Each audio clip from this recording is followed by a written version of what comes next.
আজকে ভিডিওটা একটু শেয়ার করে দিবেন যারা মালদ্বীপ প্রবাসে আছেন, কারণ অনেক প্রবাসীরই উপকার হবে। যারা ফিঙ্গারপ্রিন্ট এখনো দেননি তাদের জন্য আজকের এই ভিডিওটা।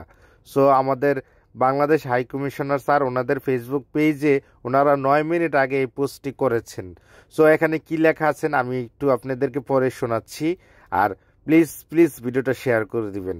সো এখানে লেখা আছে, মালদ্বীপে কর্মরত প্রবাসী বাংলাদেশি নাগরিকগণের অবগতির জন্য জানানো যাচ্ছে যে হোমল্যান্ড সিকিউরিটি মিনিস্টার আওতায় যারা এখনও ফিঙ্গারপ্রিন্ট প্রদান করেননি তাদেরকে আগামী 30শে এপ্রিল 2025 তারিখের মধ্যে মালে অথবা নিজ নিজ আইল্যান্ডের কাউন্সিল অফিসে ফিঙ্গারপ্রিন্ট প্রদান সম্পূর্ণ করার জন্য অনুরোধ করা যাচ্ছে।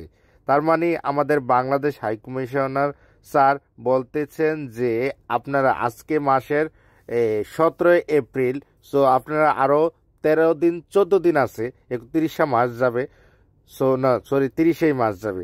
সো 30 তারিখের ভিতরেই আপনারা যে যেখানে আছেন, আইল্যান্ডে আছেন বা রিসোর্টে আছেন বা দেখেছি কি মালে আছেন, তাদেরকে সবাইকে অনুরোধ জানাচ্ছেন যে আপনারা 30 তারিখের ভিতরেই আপনারা ফিঙ্গারপ্রিন্ট দিয়ে দিবেন।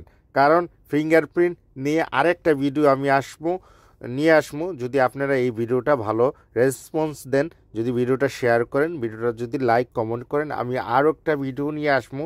যারা কমেন্ট করবেন যে ভাই ফিঙ্গারপ্রিন্টে কী কী করা হয়, কী কী প্রশ্ন করা হয়, এইগুলা নিয়ে আরেকটা ভিডিও আসবে। ভালো থাকবেন।